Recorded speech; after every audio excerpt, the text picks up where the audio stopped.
Sir, ಅನೇಕ ಟೀಕೆ ಟಿಪ್ಪಣಿಗಳು ಎಲ್ಲವೂ ಕೂಡ ಸಹಜ. ಫಾರ್ ಎಕ್ಸಾಂಪಲ್, ಇದ್ದಾಗ ಲಾಭವಿಲ್ಲ, ಹೋದಾಗ ಹಾನಿ ಇಲ್ಲ ಅನ್ನುವಂತಹ ಮಾತುಗಳು ಹೇಗೆ ತಗೊಳ್ತೀರಿ ಜಗದೀಶ್ ಶೆಟ್ಟರ್ ಅವರು ಅಂತ? ನೋಡ್ರಿ, ಇವೆಲ್ಲ ನಾನು 30-40 ವರ್ಷ ರಾಜಕಾರಣ ಮಾಡಿದ್ದೇನೆ. ಇದ್ದಾಗ ಹೊಗಳಿಕೆ, ಇಲ್ದಾಗ ತೆಗಳಿಕೆ, ಇವೆಲ್ಲವನ್ನೂ ಸಮಾನವಾಗಿ ನಾನು ನೋಡ್ತೀನಿ.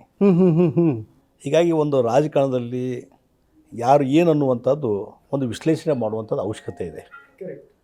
ಜಗದೀಶ್ ಶೆಟ್ಟರನ್ನು ಎಲ್ಲ ಕೆಟಗರಿಗೆ ಸೇರಿಸುವಂಥದ್ದು ಅವಶ್ಯಕತೆ ಇಲ್ಲ ಅಂತ ನಾನು ಹೇಳ್ತೇನೆ ಅಷ್ಟೇ, ಟೀಕೆ ಮಾಡಿದವ್ರಿಗೆ. ಹೌದು ಸರ್, ಇನ್ಫ್ಯಾಕ್ಟ್ ಯಾವುದೇ ನಿರ್ಧಾರಗಳನ್ನು ತೆಗೆದುಕೊಳ್ಳಬೇಕಾದರೆ ಸುಮ್ಮನೆ ನಿರ್ಧಾರಗಳನ್ನು ತಗೊಳ್ಳಲ್ಲ.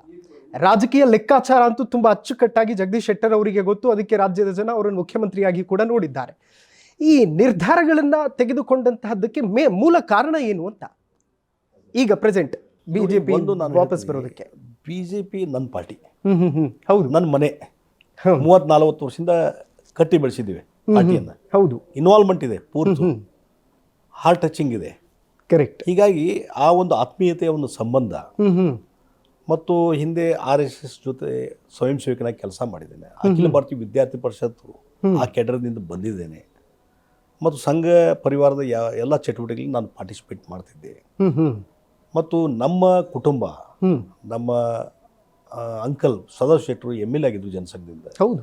ನಮ್ಮ ತಂದೆಯವರು SS ಶೆಟ್ಟರು 5 ಸಲ ಕೌನ್ಸಿಲರು ಜನಸಂಘದ್ದು, ಆಮೇಲೆ ಮೇಯರ್ ಆಗಿದ್ದರು, ಫಸ್ಟ್ ಮೇಯರ್. ಇದೆಲ್ಲ ಒಂದು ಹಿನ್ನೆಲೆ ಇರುವಂಥ ಸಂದರ್ಭದಲ್ಲಿ ಆ ಒಂದು ಏನೋ ಒಂದು ಆತ್ಮೀಯತೆ ಸಂಬಂಧ, ಬಿಜೆಪಿ ಕೂಡ ಒಂದು ಹೊಂದಾಣಿಕೆ ಇದೆಯಲ್ಲ, ಅದು ಮತ್ತು ಬೇರೆ ಸಂದರ್ಭದಲ್ಲಿ ಬರಲಿಕ್ಕೆ ಸಾಧ್ಯನೇ ಇಲ್ಲ.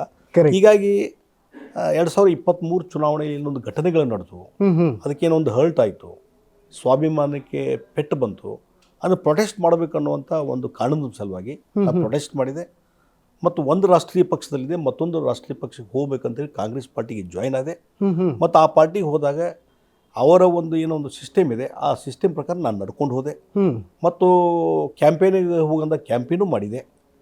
ಹೀಗಾಗಿ ಭಾಳಷ್ಟು ಕ್ಷೇತ್ರಗಳಲ್ಲಿ ಅದರಿಂದ ಪ್ಲಸ್ ಆಯಿತು. ಕಾಂಗ್ರೆಸ್ ಲೀಡರ್ಸು ಹೇಳ್ತಾರೆ, ಜನ ಅಭಿಪ್ರಾಯ ಇದೆ, ಮಾಧ್ಯಮದವರು ಹೇಳ್ತಾರೆ. ಹೌದು. ಹೀಗಾಗಿ ಅಲ್ಲಿ ಹೋದಾಗ ಅಲ್ಲಿ ಯಾವ ರೀತಿ ನಡವಳಿಕೆ ಬೇಕು. ಈಗ ನನಗೆ ಅಲ್ಲಿ ನಾವೇನೋ ಸ್ಥಾನಮಾನ ನಿರೀಕ್ಷೆ ಮಾಡಿ ಹೋಗಿರಲಿಲ್ಲ, ಒಂದು ಪ್ರೊಟೆಸ್ಟ್ ಸಲುವಾಗಿ ಅಲ್ಲಿ ಹೋಗಿದ್ದು, ಅದನ್ನು ಸಾಧನೆ ಮಾಡಿದೆ.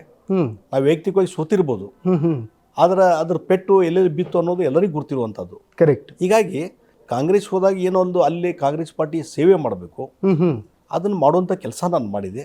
ಹೌದು. ಆದರೆ ಇನ್ ದ ಮೀನ್ ಟೈಮ್ ಕಳೆದ 8-9 ತಿಂಗಳಿಂದ ಭಾರತೀಯ ಜನತಾ ಪಾರ್ಟಿಯಲ್ಲಿ ಏನು ಇದ್ದಂಥ ಕೆಡರ್ ಇದೆ, ಲಕ್ಷಾಂತರ ಜನ ಕಾರ್ಯಕರ್ತರಿದ್ದಾರೆ, ಅವ್ರದ್ದೆಲ್ಲರೂ ಒತ್ತಡ ಇತ್ತು ಜಗದೀಶ್ ಶೆಟ್ಟರ್ ಮೇಲೆ. ಎಲ್ಲೇ ಹೋದಲ್ಲಿ ಬಂದಲ್ಲಿ ಪ್ರವಾಸ ಅಥವಾ ಫೋನ್ ಮುಖಾಂತರ ಮಾತಾಡಿದಾಗ, ವೈಯಕ್ತಿಕ ಮಾತಾಡಿದಾಗ ಅಲ್ಲಿ ರಾಜ್ಯ ನಾಯಕರು ಇರ್ಬೋದು, ಶಾಸಕರು, ಮಾಜಿ ಶಾಸಕರು, MP ಗಳಿರ್ಬೋದು, ಎಲ್ಲರೂ ಎಲ್ಲೋ ಮಿಸ್ಟೇಕ್ ಆಗಿದೆ, ನೀವು ಪಾರ್ಟಿಯಿಂದ ಹೊರಗೆ ಇರ್ಬೋದು, ನಮ್ಗೆ ಸರಿ ಕಾಣ್ತಾ ಇಲ್ಲ, ನೀವು ವಾಪಸ್ ಬರಬೇಕು ಅನ್ನುವಂಥ ಕೂಗು ಕಳೆದ 5 ತಿಂಗಳಿಂದ ಇದೆ. ಕಳೆದ 1 ತಿಂಗಳಿಂದ ಅದಕ್ಕೆ ಆ ಪ್ರೊಸೆಸ್ ಇನ್ನೂ ಹೆಚ್ಚು ಗಟ್ಟಿ ಆಯಿತು. ಮತ್ತು ವಿಜೇಂದ್ರ ಅವರು ಅಧ್ಯಕ್ಷ ಆದಮೇಲೆ ಯಡಿಯೂರಪ್ಪನವರ ಒಂದು ಲೀಡರ್ಶಿಪ್ನಲ್ಲಿ ಅದಕ್ಕೆ ಇನ್ನೂ ಹೆಚ್ಚು ಒತ್ತು ಕೊಟ್ಟು ಜಗದೀಶ್ ಶೆಟ್ಟರ್ ನೀವು ಪುನಃ ಬರಬೇಕು.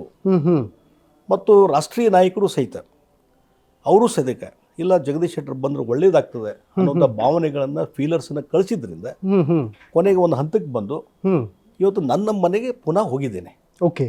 ಹೀಗಾಗಿ ಆ ಒಂದು ಪ್ರೀತಿ ವಿಶ್ವಾಸ ಏನಿದೆ, ಆ ಅಫೆಕ್ಷನ್ ಇಟ್ಟು, ಆ ಹಿನ್ನೆಲೆ ಇಟ್ಟುಕೊಂಡು ಯಾವುದೇ ನಿರೀಕ್ಷೆ ಇಟ್ಟುಕೊಳ್ಳಾರ್ದೆ ಇವತ್ತು ಪುನಃ ಮತ್ತೆ ಭಾರತೀಯ ಜನತಾ ಪಾರ್ಟಿಗೆ ಬಂದಿದೆ.